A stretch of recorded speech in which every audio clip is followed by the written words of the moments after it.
اللہ الرحمن الرحیم۔ میں نے دیکھا کہ ماں اپنے بیٹے کو آہستہ سے مارتی اور بچے کے ساتھ خود بھی رونے لگتی۔ میں نے آگے ہو کر پوچھا، بہن بچے کو کیوں مار رہی ہیں جبکہ خود بھی روتی ہیں؟ اس نے جواب دیا، بھائی آپ کو تو معلوم ہے اس کے والد اللہ کو پیارے ہو گئے ہیں اور ہم بہت غریب ہیں۔ میں لوگوں کے گھروں میں مزدوری کرتی ہوں اور اس کی پڑھائی کا مشکل سے خرچہ اٹھاتی ہوں۔ یہ کمبخت روزانہ سکول دیر سے جاتا ہے اور روزانہ گھر دیر سے آتا ہے۔ جاتے ہوئے کہیں راستے میں کھیل کود میں لگ جاتا ہے اور پڑھائی کی طرف ذرا بھی توجہ نہیں دیتا، جس کی وجہ سے روزانہ اپنی سکول کی وردی گندی کر لیتا ہے۔ میں نے اس کو تھوڑا سمجھایا اور چل دیا۔ ایک دن صبح صبح سبزی منڈی کو سبزی لینے گیا تو اچانک میری نظر اسی 10 سالہ بچے پر پڑی جو روزانہ گھر سے مار کھاتا تھا۔ کیا دیکھتا ہوں کہ وہ سبزی منڈی میں پھر رہا ہے اور جو دکاندار اپنی دکانوں کے لیے سبزی خرید کر بورے میں ڈالتے تو اس میں سے کچھ گر جاتی، وہ بچہ فوراً اٹھا لیتا۔ میں یہ ماجرا دیکھ کر پریشانی میں مبتلا ہو گیا کہ چکر کیا ہے۔ میں اس بچے کو چوری چوری دیکھنے لگا۔ جب اس بچے کی جھولی سبزی سے بھر گئی تو سڑک کے کنارے بیٹھ کر اونچی اونچی آواز سے سبزی بیچنے لگا۔ منہ پر مٹی، گندی وردی، آنکھوں میں نمی، ایسا دکاندار زندگی میں پہلی بار دیکھ رہا تھا۔ دیکھتے دیکھتے ایک آدمی اپنی دکان سے اٹھا جس کے سامنے بچے نے اپنی ننھی سی دکان لگائی ہوئی تھی۔ اس نے آتے ہی ایک زوردار پاؤں مار کر اس ننھی سی دکان کو اجاڑ دیا اور بچے کو دھکا دے دیا۔ دکاندار اپنی آنکھوں میں آنسو لیے ہوئے اپنی سبزی پھر سے اکٹھی کرنے لگا اور تھوڑی دیر بعد اپنی سبزی کسی دوسری دکان کے سامنے ڈرتے ڈرتے لگا لی۔ بھلا اس شخص کا ہو جس کی دکان کے سامنے اس بچے نے اپنی ننھی سی دکان لگائی ہوئی تھی۔ اس دکاندار نے بچے کو کچھ نہیں کہا۔ تھوڑی سی سبزی تھی، جلد ہی بک گئی۔ وہ بچہ اٹھا اور بازار گیا اور ایک کپڑے والی دکان میں داخل ہو گیا اور دکاندار کو وہ پیسے دے کر دکان میں پڑا اپنا اسکول بیگ اٹھا لیا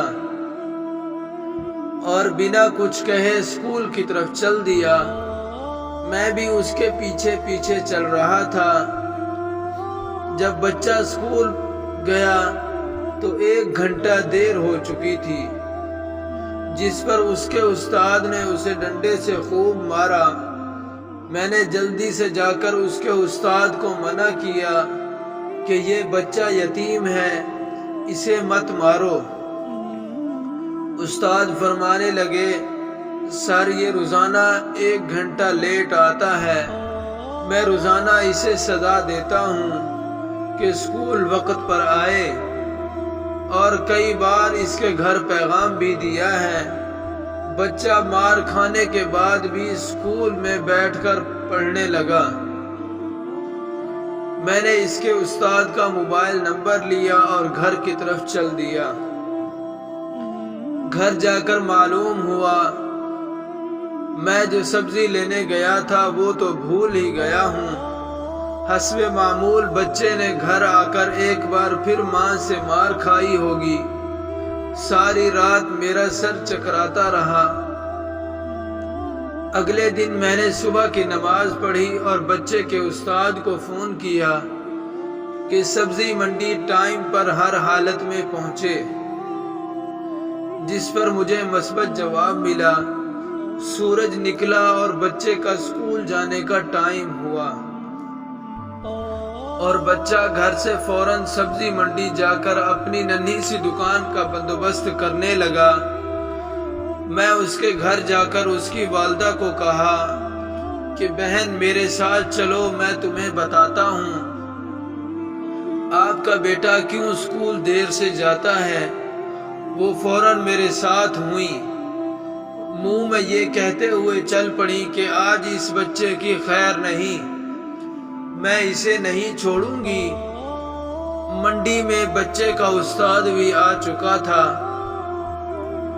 ہم تینوں نے منڈی کی 3 مختلف جگہوں پر پوزیشنیں سنبھال لیں اور ننھی سی دکان والے کو چھپ کر دیکھنے لگے۔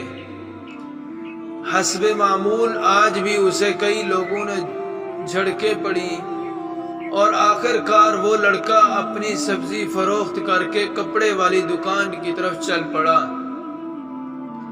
اچانک میری نظر اس کی ماں پر پڑی جو منہ چھپا کر زور زور سے رو رہی تھی، اور میں نے اس کے استاد کی طرف دیکھا تو بہت شدت سے اس کے آنسو بہہ رہے تھے۔ دونوں کے آنسوؤں سے ایسے معلوم ہوتا تھا جیسے انہوں نے کسی مظلوم پر بہت ظلم کیا ہو اور آج ان کو اپنی غلطی کا احساس ہو رہا ہو۔ اس کی ماں روتے روتے گھر کی طرف چلی گئی اور استاد بھی سسکیاں لیتے ہوئے اسکول کی طرف چلا گیا۔ حسب معمول بچے نے دکاندار کو پیسے دیے اور اس نے ایک لیڈیز سوٹ دیتے ہوئے کہا کہ بیٹا آج اس سوٹ کے پیسے پورے ہو گئے ہیں، اپنا سوٹ لے لو۔ بچے نے اس سوٹ کو پکڑ کر اپنے بیگ میں رکھ لیا اور سیدھا اسکول چلا گیا۔ آج بھی 1 گھنٹہ اسکول سے لیٹ تھا۔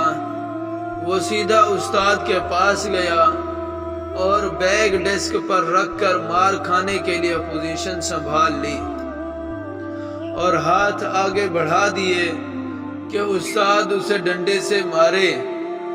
استاد فوراً کرسی سے اٹھا اور بچے کو گلے سے لگا کر زور زور سے رونے لگا۔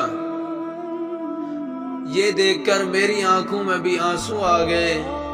میں نے اپنے آپ کو سنبھالا اور آگے بڑھ کر استاد کو چپ کرایا اور بچے سے پوچھا یہ جو بیگ میں سوٹ ہے وہ کس کے لیے ہے؟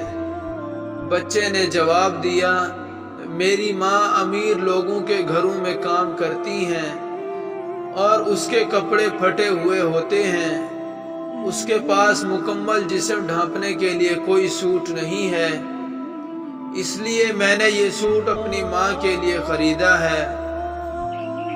میں نے پھر پوچھا کہ یہ سوٹ گھر لے جا کر اپنی ماں کو دو گے؟ اس کے جواب نے میرے اور اس کے استاد کے پاؤں تلے زمین ہی نکال دی۔ بچے نے جواب دیا نہیں انکل جی، چھٹی کے بعد اسے درزی کے پاس لے جاؤں گا اور روزانہ تھوڑے تھوڑے پیسے جمع کر کے اسے سلائی دوں گا، جب سلائی کے پیسے پورے ہو جائیں گے تب میں اپنی ماں کو دوں گا۔ استاد اور میں یہ سوچ کر روتے ہی جا رہے تھے کہ کیا اس معصوم کو پھر سبزی منڈی جانا پڑے گا، ان لوگوں سے دھکے کھانے پڑیں گے اور ننھی سی دکان لگانی پڑے گی، پھر کب تک غریب کے بچے ننھی سی دکان لگاتے رہیں گے؟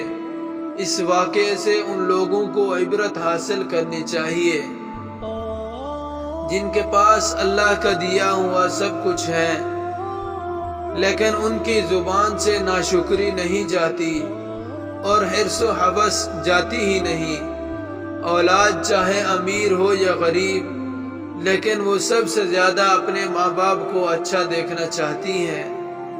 اللہ تعالی ہم سب کا خاتمہ ایمان پر فرمائے اور اپنی رضا میں ہمیں راضی رہنے کی توفیق عطا فرمائے، آمین۔